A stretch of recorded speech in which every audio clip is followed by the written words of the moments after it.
Hi there, and welcome to part two of setting and achieving big goals. If you haven't watched part one, I will link it for you here. But let me summarize what we covered in part one. We talked about the fact that you need to actually write down that big goal. You need to then break it into manageable pieces. You need to identify all the obstacles that you imagine would happen, that would come about before you can achieve those manageable pieces. You're then going to investigate your thoughts and see which ones are causing some limiting beliefs, and are going to get in your way. And that needs to be built into your strategy. And then you're going to take actions to accomplish those goals. Sounds pretty easy, right? I also introduced you to a tool called the model, and I will review it again here quickly. The idea of the model is that the world is made up of 5 things. Something is either a circumstance, a thought, a feeling, an action, or a result. And the main premise being that it is our thoughts that drive our feelings, which drive our actions, inactions, reactions, and those combine create our results.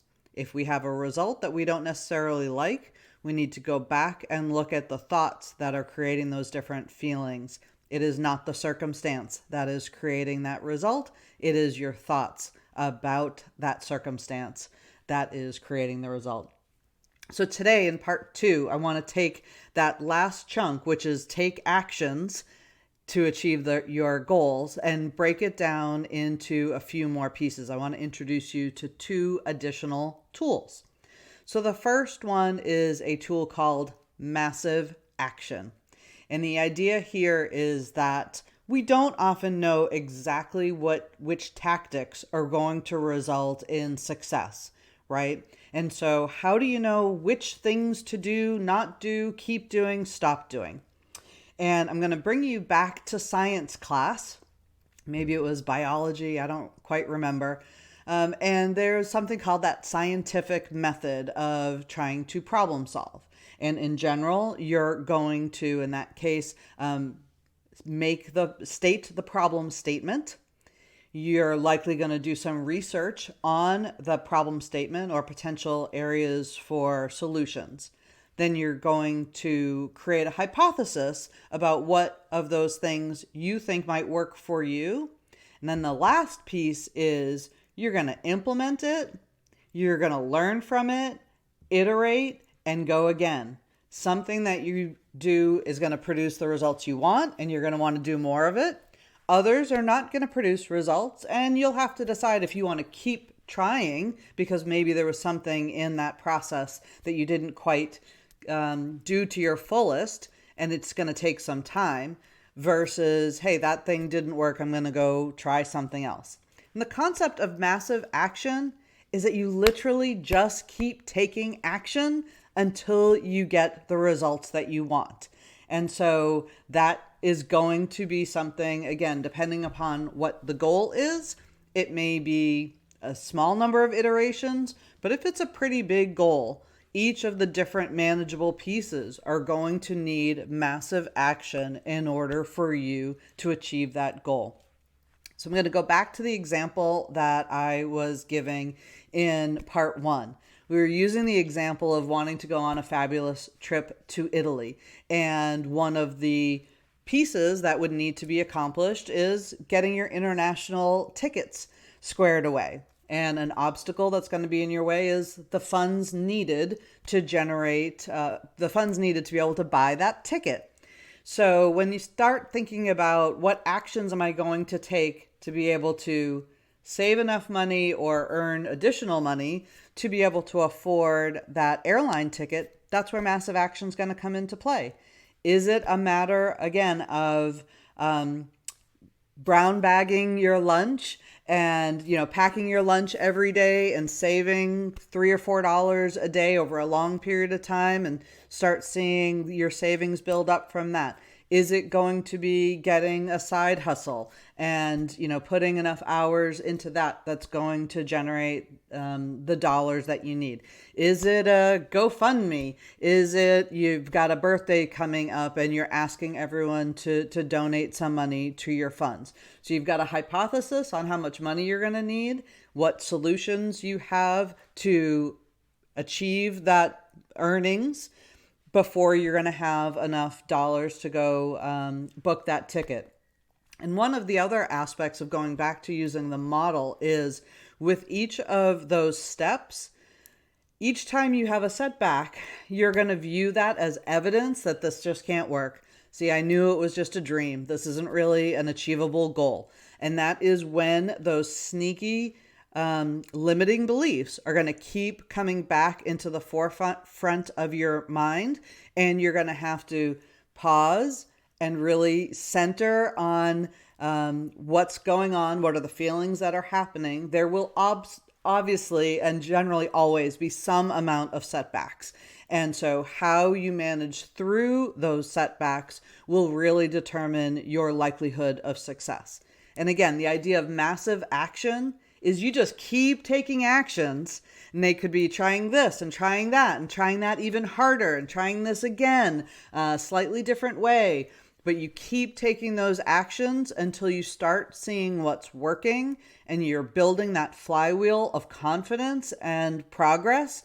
And then you can feel like you're well on your way to achieving that goal. So that's massive action. And there's a lot to that. And, think of this long list of those pieces that you'll need to that you had broken down to achieve the big goal. And again, you may need to be taking massive action on a number of those different things. So the second tool I want to introduce you to is a tool that my coach calls Monday Hour 1. And it's really a process of making sure that when you think of these goals and the actions that you're going to take, the massive actions you're going to take to achieve those goals, how do you actually make sure that you get those things done? Many of us use our calendar for very important meetings, and it helps us stay on track. But the process for Monday Hour 1 is bringing that to a whole new level and really getting your calendar to work for you. So let me talk about what this looks like. So again, second step that we had talked about before with achieving these big goals is breaking things down into manageable pieces.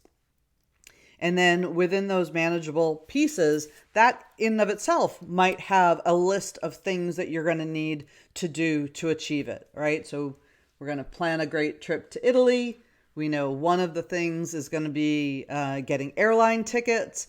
And one of the challenges is going to be how do we earn enough to pay for that ticket? So the concept around Monday Hour 1 is writing down all of the tasks that you're going to do within this week, or if you know it's going to take multiple weeks, you plan it for however many weeks are out there. You have things on your list that you can actually accomplish within 1 hour. Maybe you want to do it in 30 minutes. And you want to make sure that what's on your list is an outcome, not spend some time doing, because you can spend some time doing something forever. So if you want to give yourself, a half an hour to post a request for a GoFundMe, that's one of the things that's going to be on your list. And after you've written down this whole list of all of the different, very small tactical things that you're going to need to do to achieve those goals, you're going to take those items and put it in your calendar. You're going to put it in your calendar at a time that you know that you are then going to achieve it. You're going to dedicate that time for that purpose. Now, that sounds really maybe boring or stale. But the first thing you do on Monday Hour 1 when you're looking at your week is you plan the time for yourself. You plan for when you're going to, watch Netflix, work out, go out for dinner, and they don't have to be very specific, but if you have those chunks of time that you know that they are for yourself, they are your free time, it is your downtime, then you're going to fill the rest of that time with these different tasks. And obviously you may have a job that is consuming a pretty big chunk of your day. But if you're able to find, again, whether it's 30 minutes, maybe it's only 15 minutes that you need if they're in manageable enough pieces, and you put them throughout your calendar. And then here's the next part of this trick. Once you put it on your calendar, you have to actually honor it. If you've given yourself 15 minutes to post about a GoFundMe for yourself, you take 15 minutes and you're done. That might mean that it is B- work. You can't iterate on it and figure out what am I going to say and hem and haw and put it aside and come back to it tomorrow. You've given yourself 15 minutes, accomplish it in 15 minutes. And you'll be amazed when you've told yourself, I've got only this set amount of time and I need to have it done. You will actually do it. Now, part of the trick is if for some reason you've decided, I just frankly am not in the headspace, I'm not going to do that right now. The trade-off you have to tell yourself is you're going to eat into your personal time. Now, for many of us, that's a very sacrosanct time, and we don't want to. And so when we know that that is the trade-off, you go, all right, 15 minutes. I can handle 15 minutes. Again, it might be B- work. I might be worried about people judging me for the quality of the words that I've put out there, but I'm going to get it out there. Maybe you put another item on that list to edit it, later in the week or the following week. But if you've said you're going to do this thing and you've put it in your calendar, you are going to get it done. And at the end of 1 week, you are going to be astounded at how many things you said you wanted to do. You broke it into the outcome, not the activity. So it isn't the, I'm going to come up with the phrase for the GoFundMe. It is I am posting and announcing the GoFundMe. I'm going to start getting some funds from friends and family, hopefully. So those are 2 additional tools to break down this big item of take actions until you achieve your goal. So I'm going to come back for a second here. So the first one is around massive action. It's having an idea of how you want to go accomplish this piece of the goal. You're going to have a hypothesis on how to achieve it. You're going to start taking action on it, and you're going to learn. Because if there was a clear roadmap, everyone would be able to do it. And in most things, there is not a clear roadmap. If the roadmap is clear enough, great, go do it. So massive action, keep taking action towards your goal, iterate, learn, and go from there. And again, at the end of a month, 2 months, 6 months, you're going to be astounded at the compounding of all the things that you've learned. So at the end of a test, you may not have felt like it was successful, but you know a lot more than you did at the beginning of the test. You now know what worked great. You now know what worked a little bit and what didn't work at all. And so with each step, you are actually making a lot of progress on that path towards your goal. And then the second part is Monday Hour 1. It's taking those pieces and actually putting it on your calendar as an outcome-based appointment, giving yourself a set amount of time. And you're going to say, well, how much time do I need for it?